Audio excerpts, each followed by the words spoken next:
want you to stop playing small. I want you to stop dipping your toe in the entrepreneurial waters, and I want you to start thinking about what complete commitment looks like. Okay? So each week when I meet with my clients, I ask them the same question, and that is, on a scale from 1 to 10, what is your level of commitment to your own success? And of course, to the number, each one of my clients responds, what? 10, right? Of course. And I, of course, know that this isn't always the case, and they typically prove this to me when I ask them about the assignments that they promised me the prior week. So I'm looking here on my yellow pad about some assignments that I gave a client last week, and, to a T, and this guy would say that he's a 10 out of 10, to a T, he didn't actually complete the assignments that we talked about. So what ends up happening is some version of the dog ate my homework shows to them and to me that their level of commitment isn't necessarily where it needs to be. And this is okay, all right? Total commitment is tough, right? Well, yes and no. Making the commitment is easy. We have been making commitments our entire lives. Keeping them is the hard part. So let's think about this in terms of the dating world. It's possibly easiest to see commitment issues there, where being afraid of commitment isn't something that that is reserved for romantic relationships. Okay, it's not just reserved there. We see it in guys that don't want to get married, or women that have a hard time deciding that they want to make this relationship their final relationship. But it's not strictly reserved there. In fact, I see a lack of commitment as being one of the top reasons that businesses fail. Okay, let me give you some examples. So, example number one, the restaurateur who closes his business after just 1 year because he's gotten himself buried in debt and doesn't see a way out. He doesn't see that changing his business model, along with maybe a few phone calls to his investors and bankers, could get him back on the right track. So instead of doubling down on that commitment and doing some of these harder things, which, by the way, aren't always even harder, he quits. Okay, here's another one. The plumber that decides he's just going to go get a job, instead of going out and making sales calls every day. He doesn't see that a few consistent weeks of pounding the pavement each quarter could be all it takes to have more work than he ever imagined. He just doesn't want to do that. He's not all in. He's not actually committed. Okay? Another example, the interior designer who refuses to return calls in the evenings or on the weekends because, quote, I'm not going to let this business take over my life. She doesn't see that the system she's created of doing things at the last minute and not honestly communicating up front with her customers about how she wants to work and will and won't work has created this issue.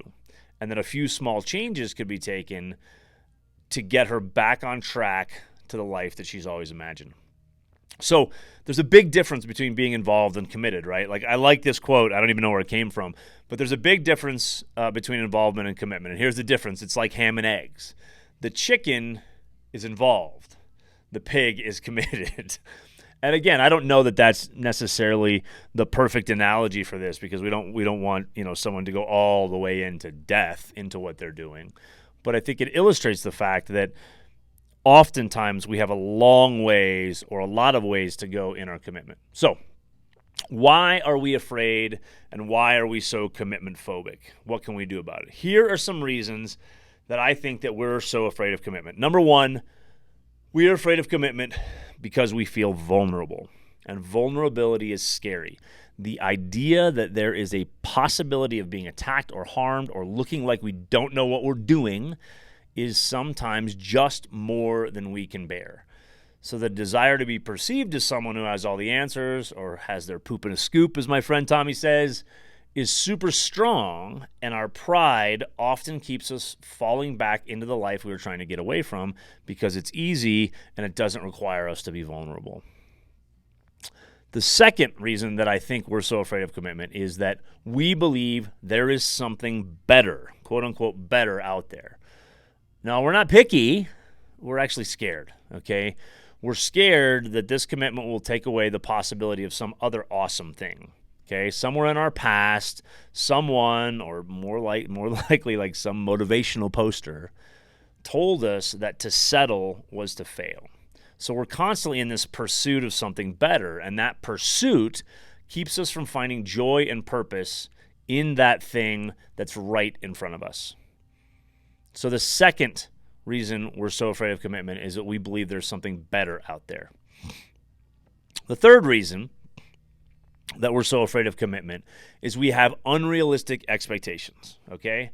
From commercials for vacation resorts to porn to romance novels and the Hallmark Channel. Sorry, honey. I know you love the Hallmark Channel.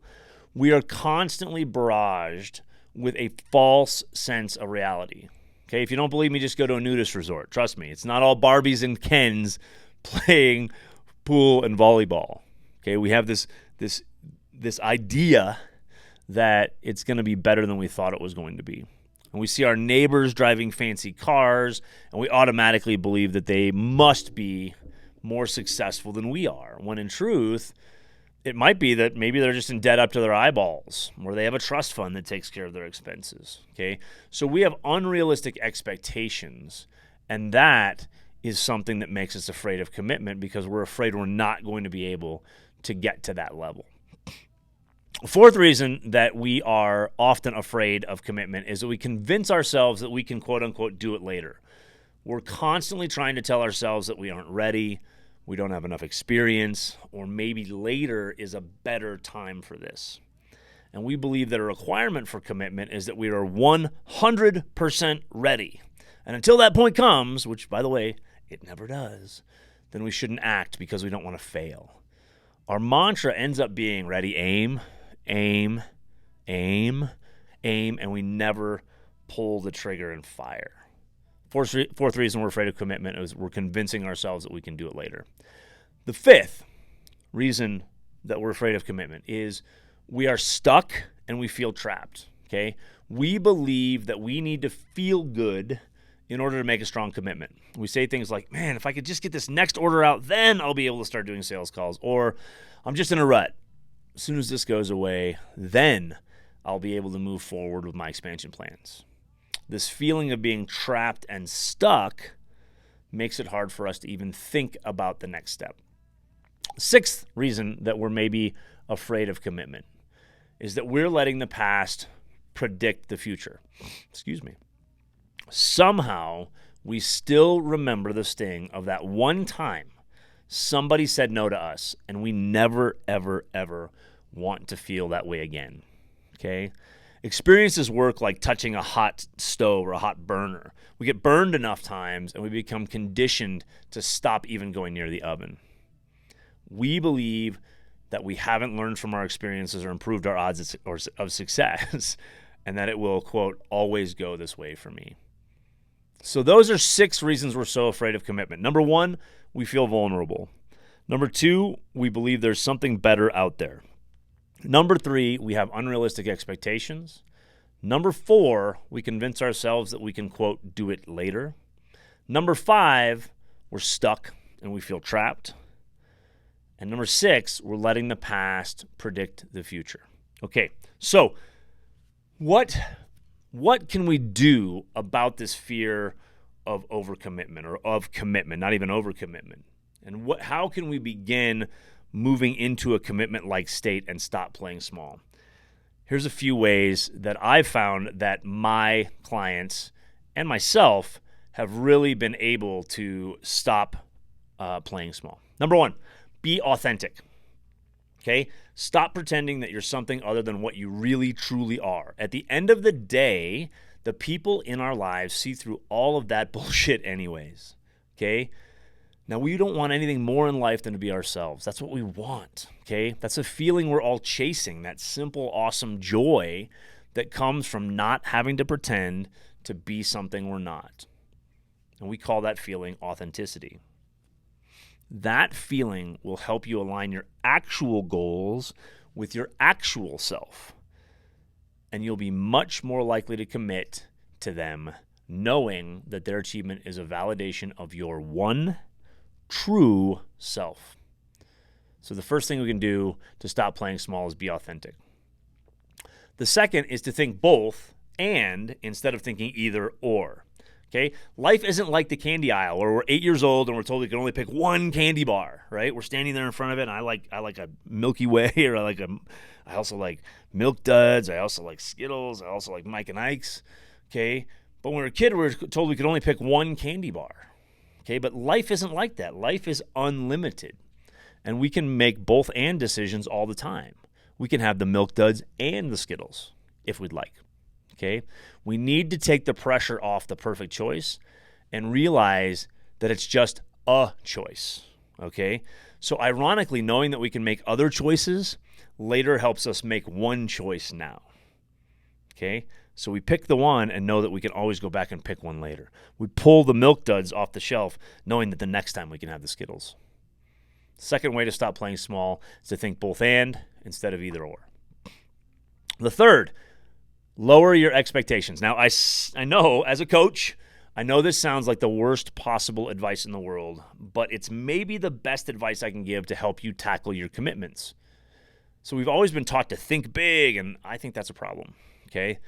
If we have goals that are too big and we don't reach them, we believe that we've failed. And when we set our expectations lower, or maybe even we take that big goal and we drop it into steps, okay, the chances of achieving our goals increases. And when we do achieve them, we have this psychosomatic effect where we feel fantastic and we're ready to take the next step to a slightly bigger goal, okay? So by breaking things down into smaller, more achievable steps or smaller goals, we set ourselves up for easy commitments that build upon one another over time. Okay, so the third step or the third way to stop playing small is to lower your expectations or even to set smaller stage goals as we go through. The fourth way to stop playing small is to actually fabricate and create a sense of urgency about everything, okay? The faster that we fail, the faster we can succeed. Urgency is this underappreciated and underattained trait. It's essential for making change and for making progress. So things don't move forward without the impetus for change, and change is hard. Making progress is hard. Things don't happen by sitting back. Things don't happen by watching or waiting for others. By adding urgency to what we do, and I'm not saying stress or pressure, that's something totally different. Just urgency, meaning we want to get it done faster to everything that we do, we can reduce the amount of time that it takes us to move on to the next step. And that sense of progress motivates us to continue this streak, to continue putting back-to-back the momentum around our goals. So the fourth way to stop playing small, create a sense of urgency about everything. Fifth way, stop playing small. 5. Do it anyway. We have to remove the requirement of feeling good from our list of conditions that have to be satisfied before we move forward, okay? I hear this all the time. Man, if I just felt better, I could do it, okay? Here's the thing. The opposite is true. We don't have to feel good to do good. Doing makes us feel good, okay? One of the best ways that you can do this is by using your ideal calendar, which we've talked about before, okay? You don't feel like making sales calls? Schedule it for 20 minutes every day and do it. Poorly if necessary, just do it anyways. This morning I woke up, and on Wednesday mornings, I got a scheduled bike ride. My trainer's got on the thing, and I did not want to do it. I didn't feel good. I ate ice cream last night. My sister was in town. I didn't want to go, so I just did it anyway. Oh, and surprise, surprise, I felt better. Okay? So the fifth way to stop playing small is do it anyway. The sixth way, believe that the future is better than the past, okay? It is.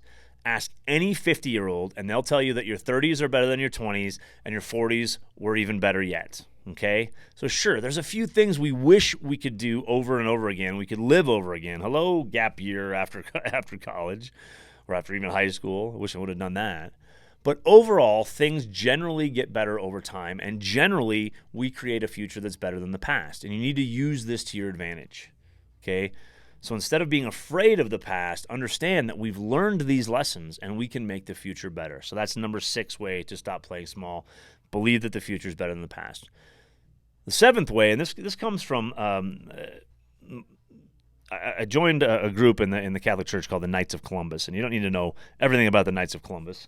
It's just a fraternal organization, but they have this beautiful motto, and it's this. It's Latin. It's tempus fugit, memento mori. So loosely translated, this means time flies, remember death. Okay.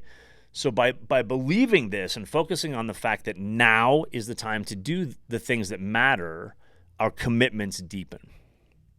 So as my friend Andrew says each week in our mastermind group, he says, hey, we're all going to die, just not today. So get busy living or get busy dying.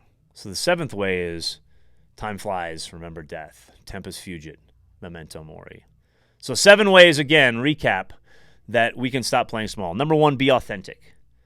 Number 2, think both and instead of either or. Number 3, lower your expectations. Number 4, create a sense of urgency around everything. Number 5, do it anyways. Number 6, believe that the future is better than the past. And number 7, tempus fugit, memento mori. Listen, I know you're committed, and you know when you're committed, and you know when you're simply involved. So moving towards strong commitment into your business and to your life is what it's going to take to succeed faster, live better, and create that life you've always imagined. All right, guys, have a great week. Talk to you soon.